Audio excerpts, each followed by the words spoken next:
I decided to let the late Terry Kath finish his guitar ride there. It just seemed like the thing to do. That is a good piece of music, though. I enjoy it. Well, you're going to hear it again on our television show, I think. Children play in the park. They don't know. And good morning, everybody. And See, welcome. I'm growing my hair out so that I can thrash, because I read somewhere that people like that. I'm beyond thrash. Kidding. I'm more like down in a wind on a baby duck.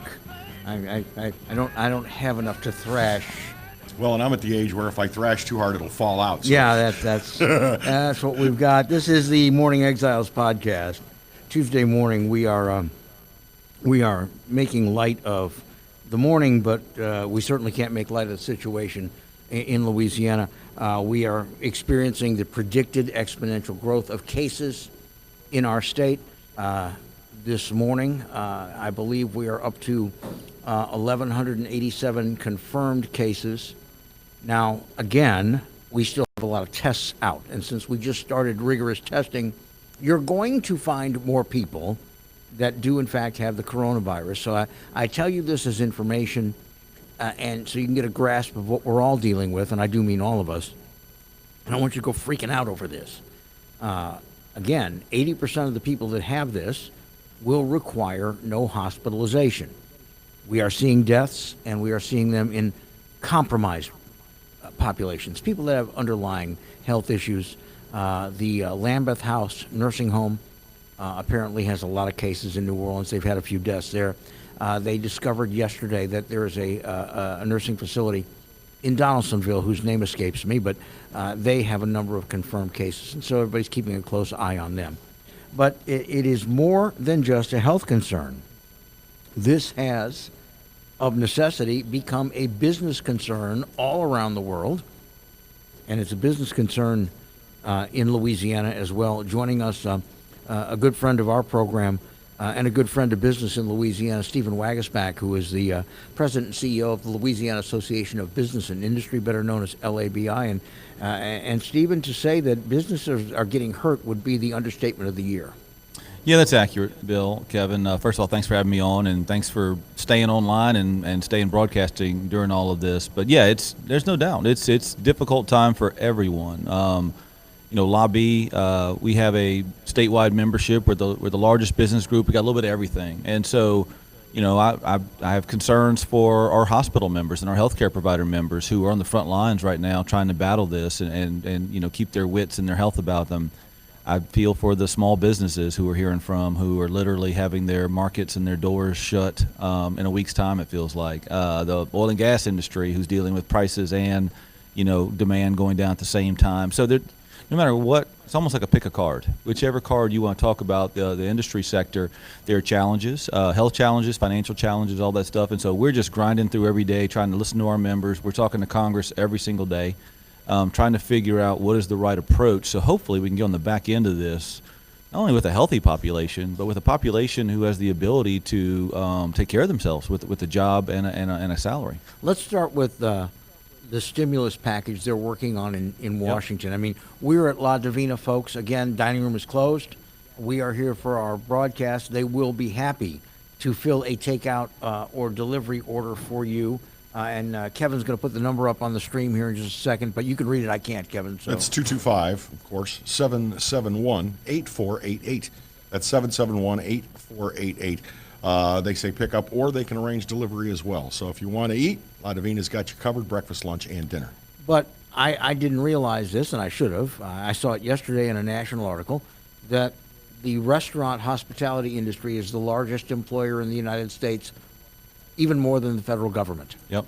And these people are getting hurt, no doubt about it. Sure.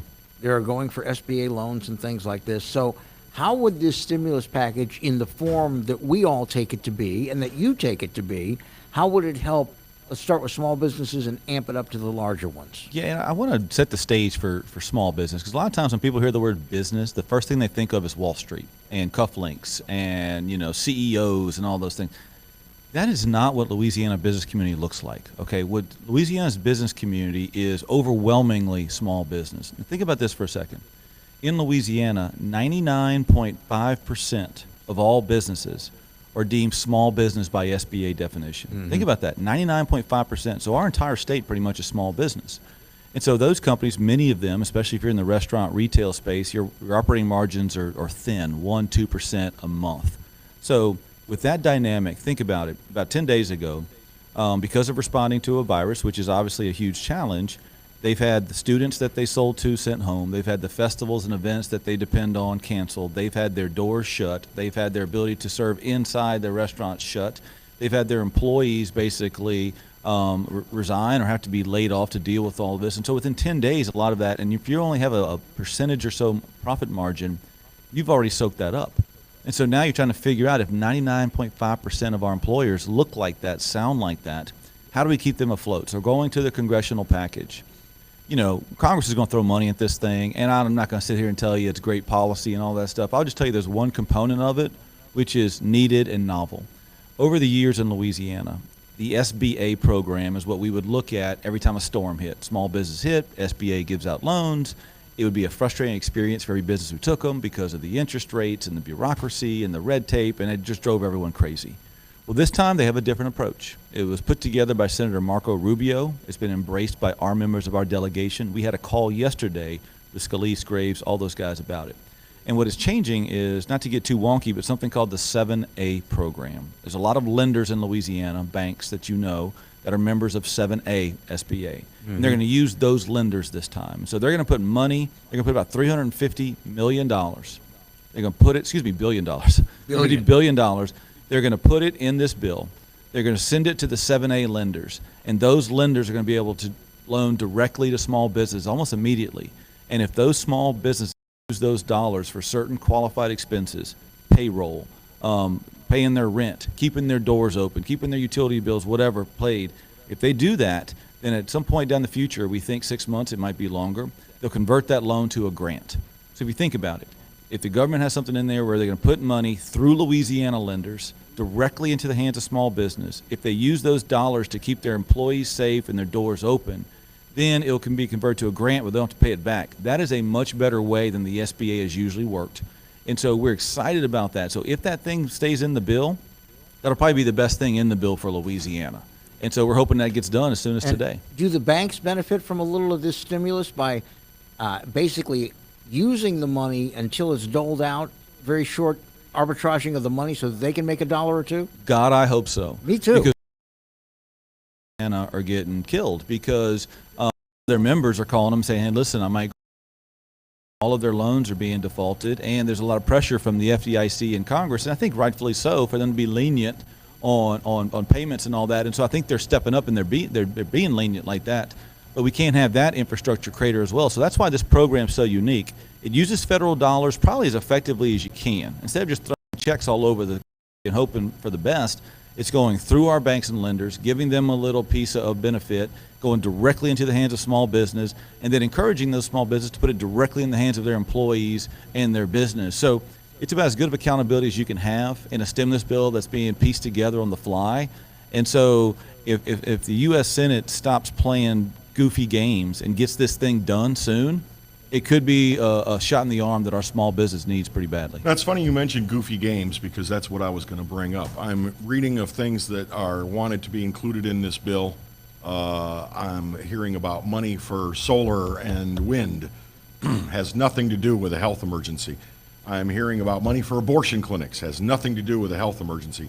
I'm hearing about money for the cruise industry, which is, impacted by this health scare, but the cruise industry all fly under foreign flags, so I don't necessarily want my tax dollars to bail them out. Why can't Congress just get together a real, honest-to-God health emergency stimulus bill and help out the people that are more directly affected? Well, and let me say this. Everything is an opportunity for them. Yeah, you're right. So I was on a phone call yesterday with our Louisiana delegation, and every member spoke, and a couple of us and some of our business members spoke back, gave them input. I think our delegation gets it. I think they have their eyes on the important pieces. I think everyone from Scalise to Cedric Richmond to Garrett Graves to Clay Higgins to Ralph Abraham to Mike Johnson, I think they've all been on point this week. They're desperate. They're trying their best. They're doing a good job. But Congress as a whole, specifically the U.S. Senate, is an absolute embarrassment right now. An absolute embarrassment. And it pains me to say that, because I'm a big believer in how the business and the political process can come together and do great things. But right now, it is the exact opposite. Well, and that's the way it ought to be. But we've seen, I guess, for the last 12 years, the foreshadowing of this, and it's really hit a fever pitch in the last 5. Right. Not just in the Trump administration, but the last few years of the Obama administration. A lot of positioning. But, you know, we've got businesses that can't wait for positioning. I mean, I'm very troubled. You knew the airlines were going to cut back service. I mean, that was just a given. But I'm very troubled. American Airlines last week announced or retiring 90% of all fleet. They didn't say of the airplanes that they're retiring that they're putting orders in for new airplanes for Boeing or Airbus. They said they're retiring. Now, to me, this could be a signal that the largest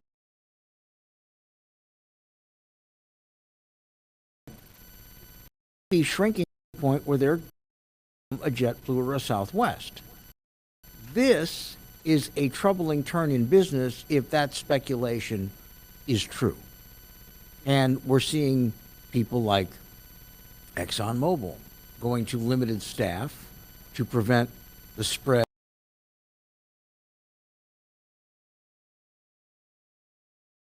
Refining like crazy and making a whole lot of money off of it. This is getting kind of scary for the big, you know, everybody says buy local, I get that. But the big national concerns do fuel a part of the local economy as well. Yeah, and look, there's a lot to comment on that, and I have a lot of strong opinions on all of that. Let me finish one thought, because I want to mention, I think Senator Kennedy and Senator Cassidy have also done a really good job trying to push this thing forward. You saw Senator Kennedy on the floor yesterday, basically on fire yesterday, and he was right. He was right. The issues that Kevin brought up, look, if we want to debate policy on all those,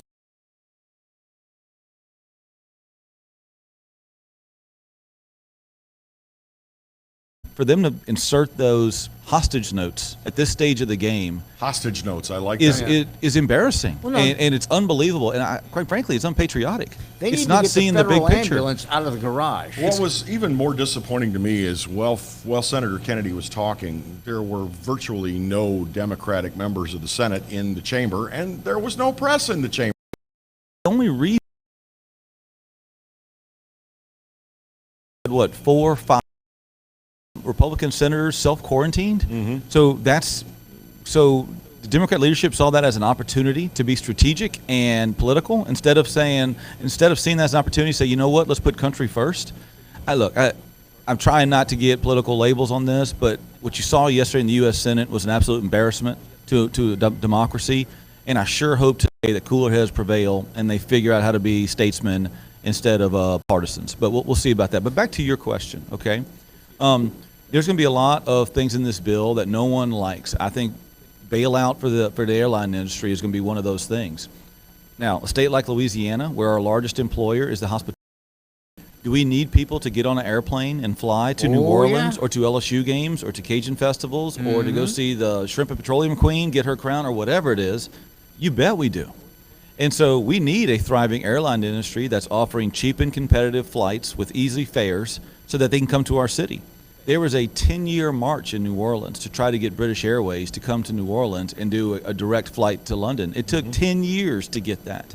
Now that we have it, it's been a game changer for that airport and for the commerce there in this region. We can't lose things like that. And so, look, there's going to be things in that bill that no one likes, no one wants to see. But we have to remember that every small business in Louisiana that's trying to survive, yes, they need direct stimulus to survive, but they also need customers to show up at their door. And you can have the best business plan in the world.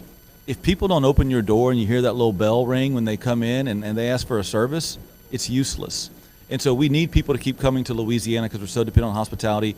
We need hotels and the airline industry and the restaurant industry to be saved. And let's not forget, the only reason they've had a bad 10 days is because the government came in and said, because of this health crisis, debate it or not, but let's remember why we're here.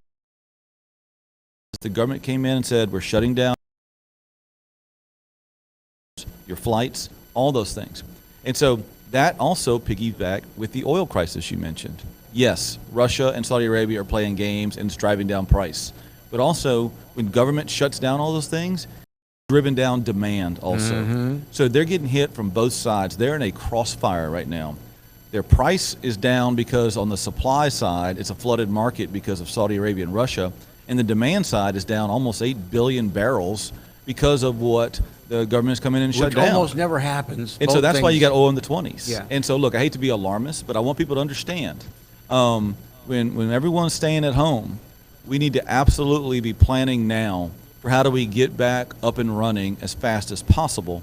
And so we need a roadmap to reopening Louisiana. That's what we absolutely need. I think that is an absolutely brilliant way to put it. You know, before I think we realized the scope of how bad this could be and has gotten, I was kind of critical of LaToya Cantrell. And I was critical of her before for canceling a lot of very expensive Mardi Gras parades because of basically misbehaving. But I said, she is killing off her tourism industry. And the thing is, and I think a lot of people still don't get this, in Lafayette, in Baton Rouge, in New Orleans, we get 3 different kinds of foreign taxes from every tourist. We get 4 if they come in on an airplane. We get 5 if they rent a car, because we get the hotel motel tax. That's right. We get the sales tax on ordinary purchases, right? We get the a share of the resort fee entertainment tax in places like New Orleans and the downtown zone. I don't think we have it here, but I think they have it in Lafayette as well. We get the airport improvement fund tax from their airport ticket, from the airline ticket, 8.5%, goes into our local airports. Yep. And we also get the rental car fees. If they're renting their cars at an airport, it's one number. If they're renting it outside, it's another number. But all that is foreign money that comes into our economy, principally in Louisiana, in these 3 places. And right now, it is at zippity. We all know this, I think. In Louisiana, the economy is what they call a service-based economy. Absolutely. We do not have big skyscrapers filled with executives who have these big corporate headquarters here. That's not who we are. We've got a couple of Fortune 500 companies in the state. And now if you go back to the 70s, we had more, but we've only got a couple now, okay? So we are a service-based economy. That is service in the hospitality sector. That is service in the oil and gas sector. Our wealth in oil and gas is not the big major companies you hear about in the press. It's all those service companies along the bayou and in Lafayette who are servicing an oil and gas industry that's here.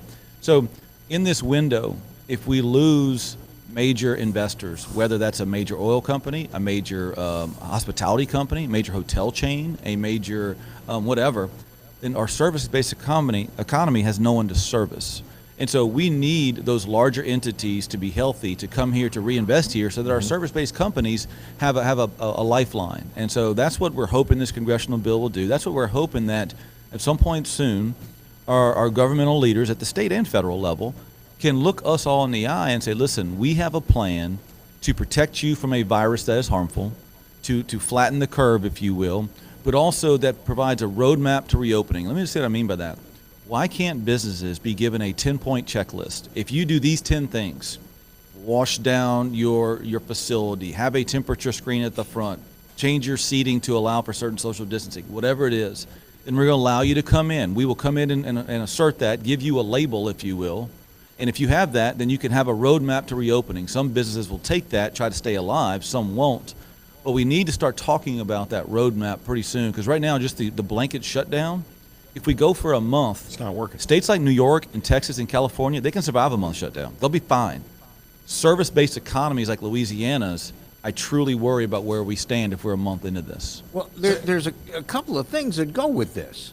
My wife, who works for a nonprofit, the Audubon Society, National Audubon Society, and I know you're very involved in nonprofits. You're on the board, or we're on the board of McMain's Child Development Center. Is that correct? No, I'm down the Emerge Center and on Cristo Rey, quite frankly. Correct.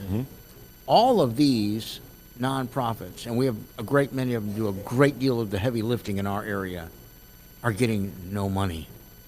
Their donations have dried up. They have to cancel their events.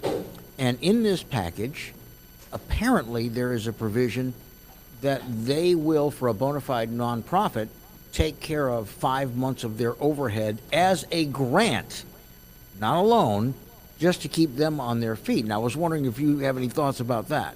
Yeah, that is in the bill, and my impression is, again, the bill changes a lot over the last couple of days, is that's part of that 7A program that I was talking about. That nonprofits that are doing those services can be qualified just as much as a small business can. So if they use those funds to keep their doors open, to pay their therapists, things like that, then it can convert to a grant. And I think that's good policy. You know, nonprofits serve a lot of core critical community functions in Louisiana, across the country, and we can't lose those nonprofit providers. Stephen is a former key advisor to a Louisiana governor, and if it's unfair to ask you this, just say so. But if you were still in that capacity, how might you have advised this governor to handle this crisis? You know, I'm not going to go there, to be honest with you. I think right now we have a good dialogue with the state, with the administration, and I commend them for working their tail off to try to deal with a totally unique situation. I think it's a very difficult environment, whether you're the President of the United States or the Governor or the Mayor of Bunkie, on how to deal with something like this. And so I think they're figuring it out the best way they know how. And so I'm very happy with the call with the Governor's Cabinet, and we're able to hear their concerns, and they hear some of ours. So right now I'm very happy. I think what we need to say is every political leader on the planet has an incomplete grasp on the back end of this. What is our health, economy health, from our working family health, etc. And I think, but it's uncharted waters on the solution. So I think it's time for us to start having conversations, and I'm pushing this. It is absolutely time for us to having conversations on when it is time to reopen society, when it is time to reopen business. Because let's say 2 weeks from now they say, okay, everyone can go back. It's not just a light switch. Some of the workers that have been laid off or that had to quit, it's going to be hard to find them. And so we have to start preparing for that now, creating that roadmap. And so we're going to start advocating for that more this week. And I think our leaders. Let me ask you this. The manager.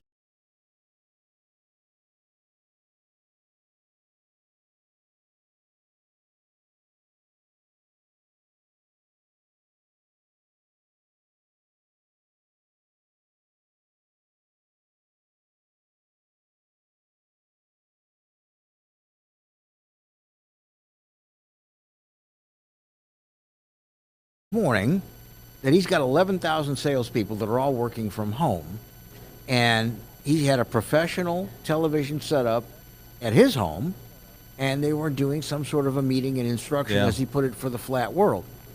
And what I'm getting to is, let's say that Mega Petroleum Oilfield Specialty Services of Port Barry has got the same problem that we all do. And their managers say, wait a minute, we're getting 80% of our production with only 30% of our workforce. What happens if we've got businesses that are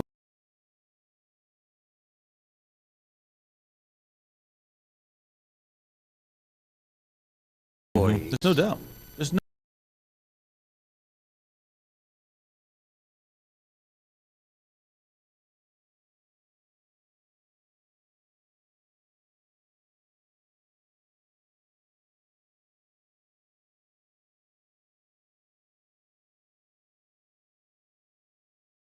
You're not has to stay alive, and so they're going to have to cut cost. I mean, every entity under the sun is going to do that. So no, I am truly or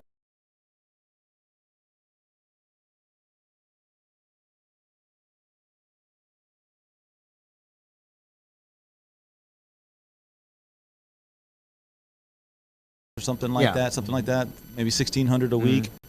You know, since then we've had 71,000 new unemployment claims. I want people to think about that. So a weekly new unemployment claim was about 1,500. Now in the last 10 days, we've had 71,000 unemployment claims, and that number is going to rise the longer we're here on the shutdown. So what if a week from now it's 200,000? You put that many unemployed people on the street, and these are the unemployed. These aren't white collar engineers being laid off and they're just hanging out at the golf course and they're coming back or whatever. These are wage earners who it's so hard to get them back sometimes. They have to make very tough decisions for their families, and I feel for them. But those employers are going to have a tough time finding those folks and getting them back. And so it's a challenge, guys, and that's why we have to create a roadmap, a stair step, if you will, because we need a way to keep those folks close to their employer. Even if they're not in the store operating, we have to give them revenue to keep them close to their employer, so when it is go time, go back to work, because those folks want a job. But if they drift for a month, I don't know if we're going to find some of those. Yeah, if they're forced to find $1. Waguespack is the president and CEO of LABI, Louisiana Association of Business and Industry. As always, keeping an eye out for businesses large and small in this state. Television show sometime soon as I will well. dress up better. I apologize. I'm underdressed today. I'm in conference call and boot camp mode today. I think you look pretty cool. So we got the LABI logo on there. there. You go. If you're looking, that's right. High quality merchandise. There you go, man. There you go. But we appreciate your being with us. Folks, this is where we take our break and change guests. Mike Manning, president and CEO of the Greater Baton Rouge Food Bank, they are working their butts off right now to try to keep people fed during a health crisis, and it ain't easy. He'll be joining us in a minute. I want to remind you, Exiles television program premieres at 10 a.m. today.